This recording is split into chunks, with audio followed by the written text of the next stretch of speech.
तो ये कृष्ण के पुत्र हैं, अपमानित कर रहे हैं महात्माओं को। इधर आओ, हम बताते। पास में आए, बोले सुनो, न बेटा हो न बेटी, जनयसति वो मंदा मूसलम कुलनाशनम। एक मूसल पैदा होगा जिससे पूरा कुल ही समाप्त हो जाएगा। इसलिए संतों से, विद्वानों से, महात्माओं से हंसी नहीं करनी चाहिए ज्यादा, नारायण, क्योंकि उनसे हंसी का परिणाम अच्छा नहीं होता। संत महात्मा भगवंत इनकी परीक्षा भी नहीं लेनी चाहिए ज्यादा, क्योंकि महाराज ये सब परीक्षा के विषय नहीं है, ये भगवत प्राप्ति के साधन के विषय है। इसलिए भागवत जी में नलकुरुवर मणिग्रीव कहते हैं ये संत क्या है। बोले महाराज दर्शनेस्तु भवत्तनूनाम, ये संत ही आपके शरीर हैं। भगवान का शरीर कहाँ है? तो कह रहे हैं स्पष्ट कि संतों का शरीर ही आपका शरीर है। इसलिए प्रभु आप तो संतों से हंसी करी, इसके वस्त्र उतारे गए तो मूसल निकला, जाओ घिसो इसे।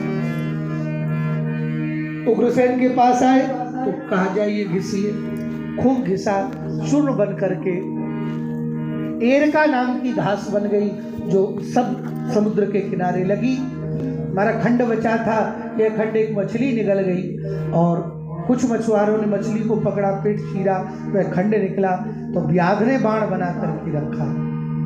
इधर महाराज भगवत कृपा से श्री वसुदेव जी के ऊपर नारद जी ने कृपा की है।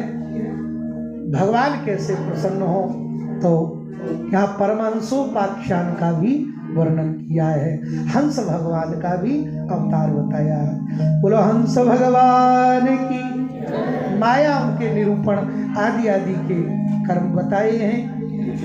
एक बार महात्मा जनक जी ने नवयोगेश्वर पधारे और उनमें कवि महात्मा से पूछा, भगवान को प्रसन्न करने का उपाय क्या है?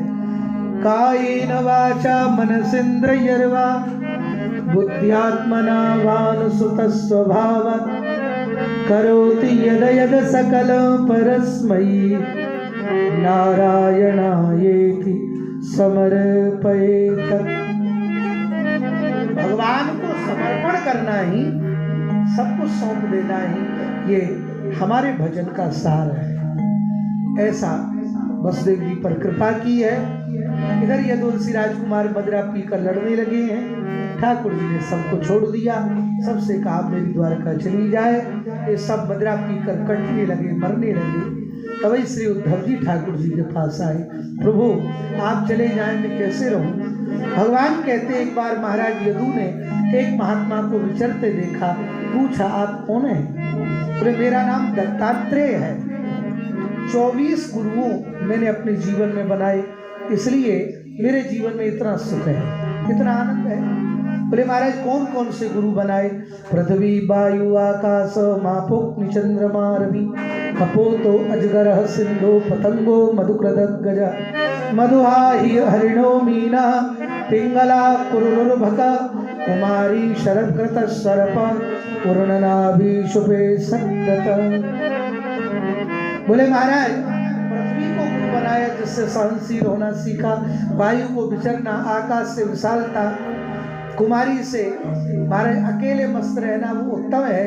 नारायण पिंगला से सीखा आशा किसी की न करना, आशा करोगे तो दुख ही मिलेगा। इसलिए नारायण कुत्ते को गुरु बनाया, प्रेम से मिले ठीक, डांट के मिले तो ठीक। नारायण तो ऐसे 24 गुरु मैंने अपने जीवन में बनाए।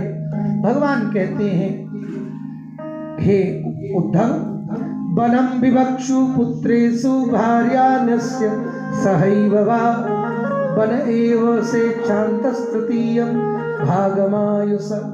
हे उद्धव, जीवन में व्यक्ति को जैसे ब्रह्मचर्य गृहस्थ का सुख भोग है, उस प्रकार से जीवन में उसको तीसरी श्रेणी में तो जरूर जाना चाहिए। चौथी में ना पहुंच पाए, भले आयु का फर्क पड़ जाए, पर तीसरी श्रेणी के लिए भगवान जरूर कहते हैं कि हर व्यक्ति गृहस्थ को वानप्रस्थी तो जरूर बन जाना चाहिए। बोले महाराज वानप्रस्थी क्या है? बोले खूब गृहस्थ का सुख भोगा, बच्चे खूब महाराज समझदार हो गए, बुद्धिमान हो गए तो अपने जीवन को गुरु चरण आश्रित करते हुए नारायण कुछ नियमों को लेकर के अपने जीवन को वानप्रस्थ की ओर चल देना चाहिए। वहां भी वन की बात, वन का अर्थ है हमारे कम खाना, केवल खाना उतना ही जितनी शरीर की व्यवस्था चल जाए। इसलिए शिव पुराण कहता है कि विषय की इंद्रियों को जीतना वो उतने उत्तम की बात नहीं है। सबसे उत्तम किस इंद्री को जीतना रहता है शरीर में? बोले सबसे उत्तम है जीव को जीतना। ये जीव सबसे खतरनाक है महाराज। हाँ, शरीर की जो अन्य इंद्रियां हैं वो तो आपका बुढ़ापा आ जाएगा, सब शिथिल हो जाएंगे, और ये जो जीव है ना बड़ी लपलपाती है। हमारे ये बुढ़ापे में भी पड़ी रहे। हाँ, एक रसगुल्ला मिल जाए तो बड़ा अच्छा है, एक गुलाब जामुन मिल जाए तो बड़ा अच्छा है।